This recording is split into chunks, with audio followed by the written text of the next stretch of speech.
பாரதிய ஜனதா கட்சி திண்டுக்கல் மேற்கு மாவட்ட தலைவர் பழனி கனகராஜ் உத்தரவின் பேரில் ஒட்டஞ்சத்திரம் மேற்கு ஒன்றிய பாரதிய ஜனதா கட்சி சார்பில் பெரியகோட்டை கிராமத்தில் சர்வதேச யோகா தின விழா கொண்டாடப்பட்டது.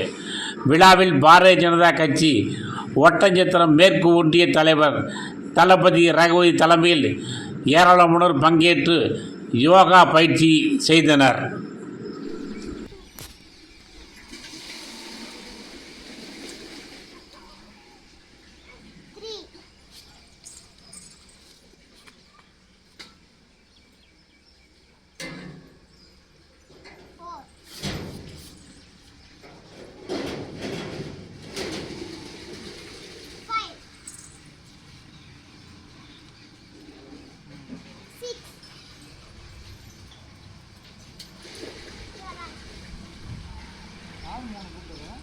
மணிங்க வந்துட்டு இருக்கு அப்படின்னா சதுரப்பட்டி பிரிவில் இருக்கிறார் நம்ம வந்தார் அப்படின்னாரு.